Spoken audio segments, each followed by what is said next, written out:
Alright, let's get into my review of Predator Badlands, but before we start, yeah, I know why I still haven't reviewed the Predator from 2018 or Prey. I didn't forget, I just genuinely didn't have the time to cover them before this one dropped. Don't worry, those reviews are definitely coming right after this because I want to wrap up this entire franchise properly. But I had to jump into Badlands first because honestly, this was one of my most anticipated movies of the entire year. From the very first trailer, I was completely sold. The visuals looked mind-blowing, the tone felt like a perfect blend of classic Predator brutality and something totally new, and the fact that it was taking the story in a fresh direction had me hyped beyond belief. Yes! Yes! Yes! Yes! Yes! Yes! Yeah, so going into it, my expectations couldn't have been higher, and somehow it lived up to all of them. I love this movie. Predator Badlands is not only a phenomenal sci-fi action film, it's one of the best entries this franchise has ever seen. It's easily one of the most visually stunning, intense, and surprisingly heartfelt movies of the year. I'm serious when I say it's neck and neck with The Long Walk for my favorite movie of the year so far. That's how good this thing is. There's so much to praise here. First off, the effects, they're flat out jaw-dropping. The motion capture work on the Predator is next level. Every twitch of the mandibles, every shift in posture, every expression, it all feels so real and lifelike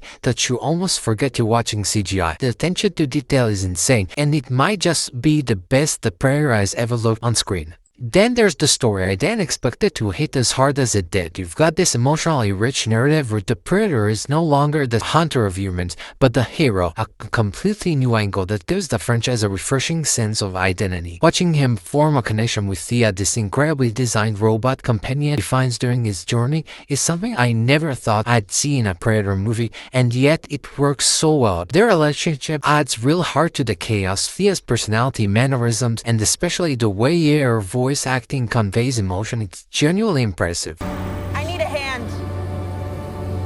You might not be alone in this hunt. The cinematography in this movie is absolutely gorgeous. Seriously, some of these wide shots of the desert and the forest are breathtaking. There are moments where it looks like something straight out of The Lord of the Rings. You can tell the filmmakers cared deeply about the visual storytelling because every frame is packed with atmosphere and texture. Whether it's the glowing heat of the Badlands or the eerie fog-covered forest at dawn. The pacing is fantastic too. The story flows naturally from setup to payoff, starting with the introduction of the problem, moving into the discovery of the tool. If you've seen the movie, you know exactly what I mean by that. And then leading into a quest of justice. Yeah, it's a structure we've seen before, but it's done with such energy and confidence that it feels totally fresh. And the action, oh man, the action. The third act in particular is next level. You've seen flashes of it in the trailer. The Predator battling that enormous robot, the intense sequence inside that facility where he's taking out guards and workers left and right. And it's even better in the full movie. The choreography is smooth and creative. The mix of practical and digital effects are seamless, and most importantly, the camera actually lets you see what's happening. Hell yeah! None of that overly quick-cut nonsense. It's a masterclass in how to film sci-fi action. And that's what makes Badlands so insanely entertaining. It never loses momentum. Every scene, every set piece, every character moment feels purposeful. By the time it's over, you honestly feel like only 10 minutes went by because it's that fast-paced and engaging. It's one of those movies that you could rewatch again immediately just to experience it all over again. In the universe. Now moving on to the next category, there's one thing I really need to point out. In the opening section of the movie, there's a battle between two predators, and since they obviously don't speak English, the movie uses subtitles throughout. That's totally fine and actually a cool touch because it kicks the alien authenticity. The problem is the presentation. The subtitles are the exact same font and color for both predators.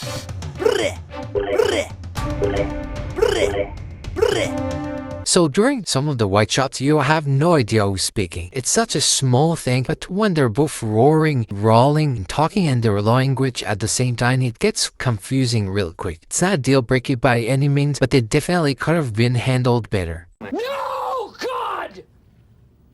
No, God, please, no! No! No! No! Now for the stuff that didn't really work. Thankfully, there's not much here, but a couple things stood out. Some of the comedy really misses the mark. There are certain moments where they try to add humor to lighten things up, but it feels out of place in the tone of the movie. Like the balance between serious and comedic doesn't always land. And while Thea was a standout character, I didn't love her sister being the main antagonist. It's not that the idea was bad, it just didn't carry the same emotional weight as everything else in the story. The concept between her and Thea felt undercooked compared to how strong the Predator's arc was. But aside from those small flaws, Predator Badlands completely blew me away. It's a stunning, visceral, emotionally powerful movie that not only reinvents the franchise, but also reminds you why the Predator is such an iconic character in the first place. It's thrilling, it's beautiful, and it's genuinely inspiring in how confidently it does something different. Overall, I can't recommend this enough. Whether you're a longtime Predator fan or just someone who loves great sci-fi action, Badlands delivers on every level. It's everything I wanted it to be and more. I give this film an A. Predator Badlands proves why this franchise still has plenty of fight left in it. But that's just my take on Predator Badlands. What did you guys think? Did you love seeing the Predator as a hero, or do you prefer the classic Hunter version? Let me know down below. I love hearing your thoughts. Thanks so much for watching and supporting these reviews. I'll see you in the next one.